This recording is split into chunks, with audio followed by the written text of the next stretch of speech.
Yo guys, welcome back to the channel, and today we are back with another Grog Watches, and today we're going to be having a look at another controversial cooking influencer. Now, I was going to do a volume 3 to Candy's Cooking, however, due to the fact now that Candy's Cooking's TikTok account is now privatized, which is giving me some big suspicions, we are back with a different cooking influencer by the name of Kay's Cooking. So we're going to see what this is all about, and hopefully you guys will enjoy it. And please remember that this is purely for entertainment. I am not trying to make fun of them. And I'm back cooking again, and you can probably hear from the sound that I've got the chicken already cooking. Now it does say to add some red wine. She just gets spat at by the oil or something. Why does she do that? I know I don't want to be rude already, but like we don't. It literally all it says on the title. You can see on the screen, simple, easy meal. So I have no fucking clue what she's making. She says she's, I'm guessing, frying chicken. I'm not a massive fan of fried chicken, like from a saucepan. Deep fat fried, yes. Frying it from a frying pan, you have to be very specific, and you got to be very careful when you are handling chicken. I made a fantastic chicken burger yesterday from frying it and shit like that. It was absolutely amazing, and it's always about the marination and the mixtures of salts and things that happen in that perspective. But carry on. And because I don't cook with alcohol and I don't buy red wine anyway, I'll be leaving that out. And it also says to add some Worcestershire, I can't even say it, Worcestershire sauce. I don't like that. So instead of adding that, I'm going to add relish to it. So, well, that's it, yeah. Worcestershire sauce, I agree with you. Worcestershire sauce tastes like fucking petrol. And I've tasted a lot of petrol in my life, and sniffing petrol. I haven't. But, you know, I think you understand where I'm coming from. The Worcestershire sauce isn't very... So she's replacing it, which is a very good thing. That's a very good chef type of deal. Well done, Kay. As I did say, I have some chicken cooking. Now, it does say to use chicken breast.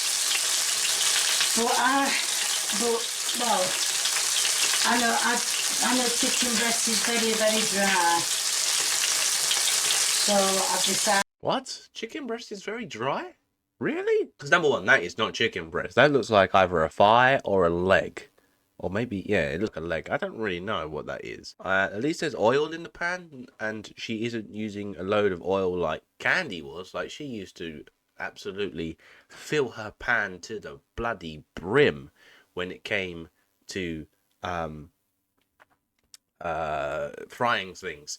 But I have to disagree with you when it comes to chicken breast. I think chicken breast needs to be very, very specific, because I don't like fat chicken breast. So if a chicken breast is too big, I normally cut it in half, because the bigger the chicken breast is, and if you're frying it, it's very important that you need to make sure that you're on a high heat, and you need to make sure that the heat is able to rise from the pan through the chicken breast, because a lot of the times when you have thick bits of chicken breast, people don't cut in half. So literally you're frying the shit out of the skin and the really like thin part of it, but deep down in the breast, it isn't. It's raw. I did not to use it. So what I'm going to do is I'm going to wait till they're done. Then I'm going to put the bacon in. Wow, that was such a close-up. I actually smelt the pig. I'm sorry, bacon. Good God. Wow, that went straight into my sinuses.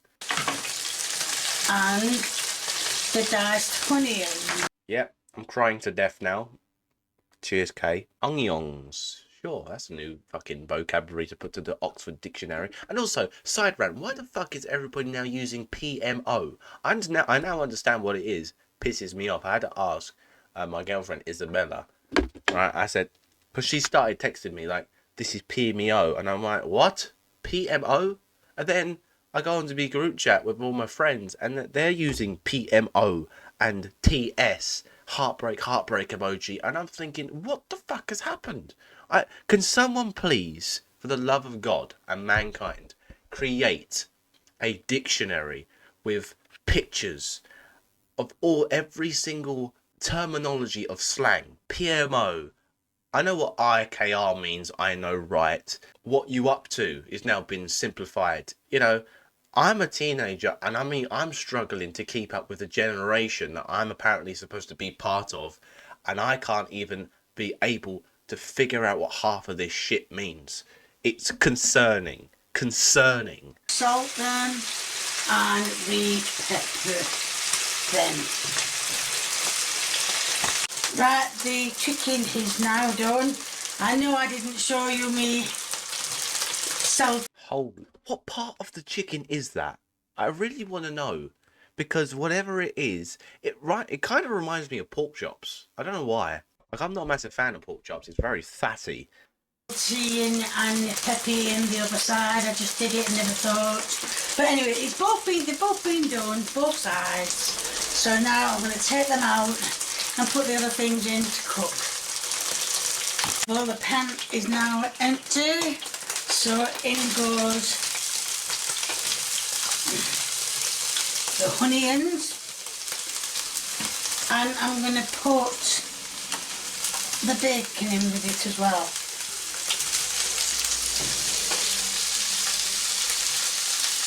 There we are, bacon with it as well. Give them a little mixy. Now, some people might find this a bit controversial, but I kind of agree what she's done here. Maybe not putting, obviously, she's fried the chicken, and obviously chicken, the juices will eventually come out, and obviously it'll be mixed with all the oil. So putting the onions in the pan that just had the chicken in probably is a good idea, because then you get a kind of chicken flavour on the onions. Again, I'm not a professional chef, but some people may believe that putting bacon into a chicken pan may be a bit controversial, but I think it just, if it's going to be all eaten together, then it doesn't really make a massive difference. So far, I still don't understand what we're actually making. Add some off. Add a bit near, isn't it? Put it out. No, that's too close. That's it. That's it. So we're adding some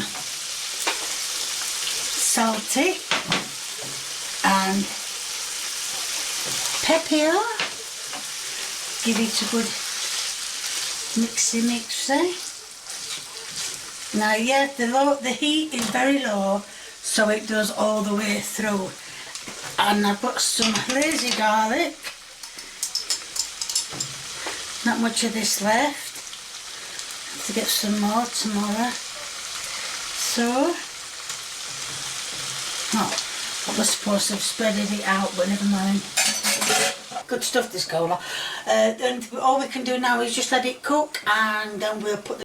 Okay, I don't really know. So she's added cream and things like that, so make it more like a lumpy type of bacon soup. That reminds me of something that happened when I was walking down the road once, and I actually accidentally looked into a manhole cover that was taken up because somebody was, it was all clogged, and you see it and like, okay, this reminds me of that. When it's being eaten. So get off the... That's it. So put the 4 pieces of chicken back in. Get off. Cover them over in everything that's there. So it started off quite good, not anymore. And the pan, right? Every time you used to go into a food tech class, Kay's pans reminds me of my old school's pans, right? And you would put the pan onto the hob, and it would rack around backwards and forwards, left to right, because for somehow all the pans were bent. So there was no steady control. One flip, it was on the floor, and it happened to me. I mean, fucking, I don't know, weird chicken nugget things that we had to create were on the floor. Put it all okay. Don't cover the cooker, not necessary. Cooker's not going to be eaten. So yes, turn them all over. So now, so now they've got a bit of everything on them. Bit of bacon, then whatever else is in there. I forget very easily. So that rings on quite a very high. So let's just turn it down a little bit, and well, like I said, give it a few more minutes to cook, and it should be good enough then to serve out. Now I'm going to take a piece out. Can you see? No, you can't. But I'm going to put a piece on that plate. So let's get the piece out with the juice all dripping, and get a bit of bacon, and that's it. So that, all of that, this here is your taste test. It isn't. It's your end product. I have just put a bit more relish on mine, so let's get, well, first of all we'll have to try the bacon.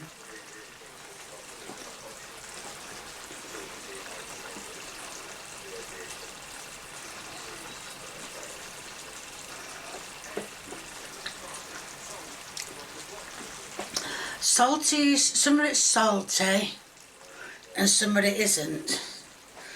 Don't know how that's worked out. I can't get no chicken. It's basic ingredients, really. So it's literally a taste test of her tasting bacon. Now, personally, for me, I only liked fried bacon. Well, to be honest with you, I'm not a massive bacon person. I'm not a massive pork person, to be honest with you. There's something about it. No, we're gonna watch another one, but all I'm gonna say is I love Kay. I love this woman. She seems like such a down to earth person, and she seems like a person who would really be there if you were struggling. So, you know, I like what she does, and you know, at the end of the day, if this is what she likes, enjoys doing, and this helps her, you know, mentally, and to take her mind off, you know, the hard times that a lot of people in the UK are going through at this point in time, I've got nothing wrong with it. But yeah, let's have a look at a different one.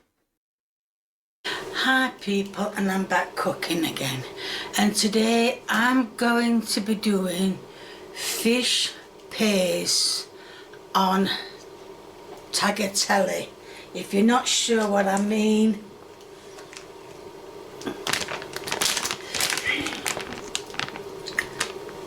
I don't even know if you can see it. Bags full of water, you can't hardly see it. But anyway, yeah, there you are. So that is what I'm going to be putting fish paste on. Yes, tagliatelle, one of my favourite pastas, and I like fish paste. I think I've had before. Kind of, yeah. I love Kay. This is amazing. This is honestly amazing. Let's go, Kay. Right now I've got the tagliatelle, or whatever. Tagliatelle. Sorry. Let's be professional, Grog. We're here just to look and comment on food, because I'm a massive foodie. I do like my food, so I think I have the right to be here and commenting. That's all I'm doing. I'm not taking any personal attacks at this person, and if you're a person who cannot take criticism, that's on you. Whatever it is. Now I'm going to just cook slightly the fish. It's if you want to know, you can't see, it doesn't say it properly, but it did actually say sea bass. Sea bass did actually say that. It's, you can't actually, because I've cut part of it off.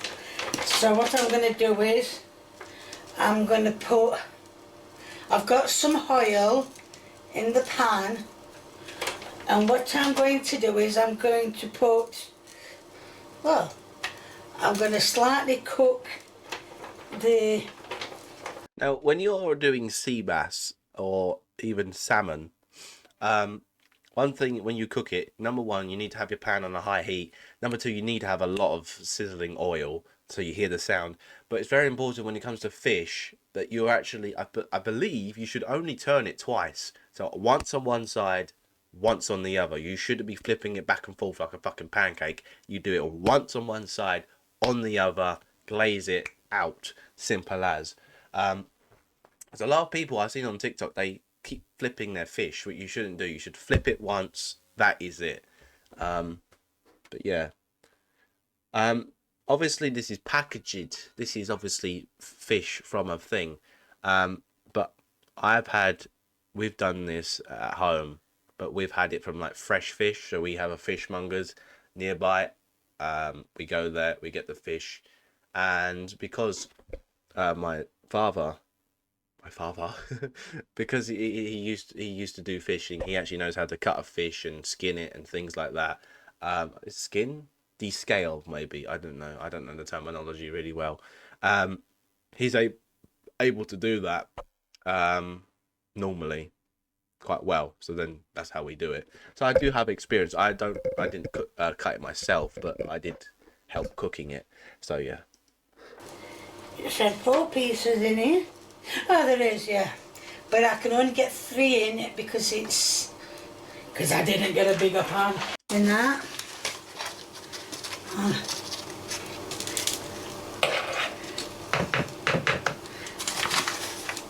Ooh, bit much, and that's 3 tablespoons of flour, plain flour.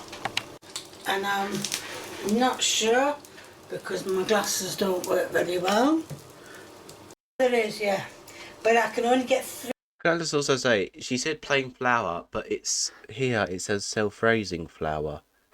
To be honest with you, I don't really know the difference between, I don't think anyone knows the difference between self-rising and plain flour, but if you do, let me know in the comment section down below. Let's continue. You can see it's got skin on it. And I know a lot of you will go, oh, take the skin off. I think that's the best part of the fish. I really do. You can just about hear it sizzling. Yeah, just about hear it sizzling. And when it's done... Yeah, it definitely needs more oil. And to be honest with you, I kind of agree with the fish. Especially when it comes to fish and chips. Obviously, it's a dip, you know, the fish is...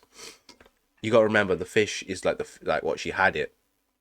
And then, obviously, they normally have one side of the back of the fish, of the skin. Obviously, they put it in batter, deep fat fry it.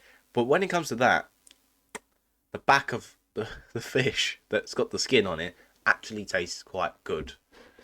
I haven't had fish and chips in ages. I really fancy one. But it's a Sunday, and it's a Sunday roast. It's a happy Sunday, because you will get this on a Sunday.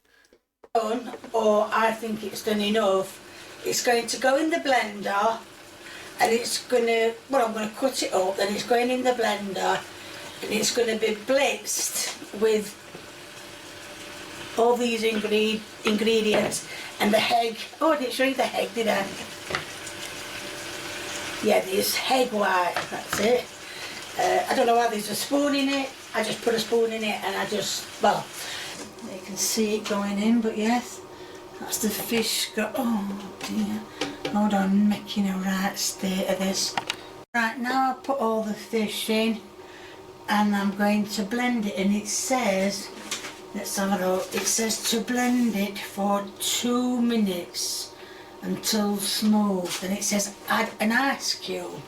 So let's go ahead. I'm going to turn the camera off because this is very, very noisy. It's worse than the other one that's been thrown away. So yes, I'm going to blend it. Then it said to add 1 ice cube, which I've got here. Cold. So let's give that another blend. Right, I've turned the taggy, whatever it's called, off a little bit. I didn't mean a little, that tiny bit. And oh dear, a little bit more. I didn't mean a tiny bit. Right, put that into soak. That's your end product. That's the final product. Oh well, I thought it was going to be something much different. It's just plain pasta and a bit of fish. How very nice. Yeah, but that's Kay's cooking, and listen, I love Kay as a person. She's an amazing lady, and I hope she's doing all right because well, she's doing very well on YouTube. So hopefully you did guys all enjoy today's Grog watches, and until the next one, stay safe, stay happy, peace out. My safe word is pineapple juice.